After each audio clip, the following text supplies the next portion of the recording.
জানো তো আজ পড়ছিল সকাল থেকে বৃষ্টি, মানে এত বৃষ্টি হয়েছে আমি বুঝতেই পারিনি কখন সকালে হয়েছে। ঘুম থেকে উঠতে উঠতে আমার 10টা বেজে গেছে। তো যাই হোক তাড়াহুড়ো করে দেখো মাছ ভেজে নিয়েছি, আলু ভেজে নিয়েছি, মানে এত তাড়াহুড়োই আমি ছিলাম, 10টা বেজে গেছে বুঝতেই তো পারছো। তবুও যাই হোক কোনো মতে চা করে আমি বরকে খেতে দিয়ে দিয়েছি, যেহেতু অনেকটা বেলা হয়ে গেছে। চা আর বিস্কিট খেয়ে নিয়েছিলাম দুজনেই, তারপরে রান্নার কাছে এসেছি। এখানে মাছ আমি ভেজে আলু ভেজে তারপরে আমি ভিডিওটা স্টার্ট করেছি। ওই যে তাড়াহুড়োর মধ্যে মনেই ছিল না, তারপরে মনে হলো হ্যাঁ এখন যা করি তোমাদের সাথে তাই শেয়ার করতে ইচ্ছা করে, সে যাই হোক না কেন। তাই ভিডিওটা অন করলাম। দেখো প্রথমেই আমি জিরে ফোড়ন শুকনো লঙ্কা দিয়ে মশলাটা দিয়ে দিয়েছি। মশলাতে কিচ্ছু ছিল না, আদা জিরে আর শুকনো লঙ্কা ছিল, আর কিছু ছিল না। তো তারপরে হলুদ নুন দিয়ে ভালো করে কষিয়ে ফেলছি। দেখো আলুটা ভাজতে গিয়ে আমার আলুটা যেন পুড়েও গেছে, কারণ আলু ভাজা বসিয়ে আমি মশলা করছিলাম, বললাম না দেরি হয়ে গেছে। মোটামুটি আমি এখন রান্না করি গরমকাল যেহেতু, 7টা সাড়ে 7টায় রান্না বসিয়ে দিই, আমার 9টার মধ্যে রান্না কমপ্লিট হয়ে যায়। 9টা কি 8:30, 2টো কি 3টে আইটেম করি।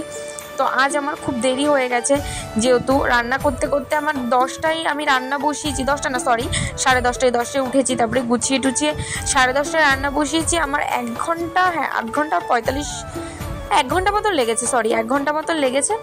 তো 11টা মতন বেজে গেছিলো আমার রান্না কমপ্লিট হতে হতে। আজকে বেশি কিছু করিনি, আজকে এই যে কাতলা মাছ করেছি, কাতলা মাছের ঝোল, আর ভেজেছিলাম কুমড়ো, সেটা দেখাতে পারিনি। তো যাই হোক দেখো এখানে তরকারিতে ঝোল দিয়ে দিলাম, ঝোল দিয়ে না ঢেকে দিয়েছি। সকালবেলা কাজ বলতে আমার থাকে এই ঘর ঝাঁটানো, রান্না করা আর স্নান করে পুজো দেওয়া, এই কাজগুলো হয়ে গেলে মোটামুটি আমি ফ্রি। তো আমি এই কাজগুলো চেষ্টা করি তাড়াতাড়ি করে নেওয়ার। সকালে উঠে রান্না কমপ্লিট করে আমি স্নান করে পুজো দিয়ে তারপরে আমি খাই, তার আগে আমি খাই না যেহেতু। তো দেখো রান্না এদিকে কমপ্লিট হয়ে গেছে, গরম মশলা দিয়েছি, গরম মশলা দিয়ে ভালো করে নেড়ে চেড়ে নিলাম। এখন যা করি তাই মনে হয় যে তোমাদের সাথে একটু শেয়ার করে নিই। তো দেখো দেরি হয়ে গেলেও পরে ক্যামেরাটা অন করেছি রান্নাটা দেখাবো বলে।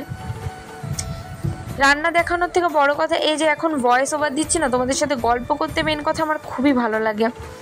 দেখো কাতলা মাছ হয়ে গেছে একদম কমপ্লিট, আর বর খেয়ে বলেছিল রান্নাটা খুব সুন্দর হয়েছে আজকে। ভিডিওটা অবধি, থ্যাঙ্কস ফর ওয়াচিং।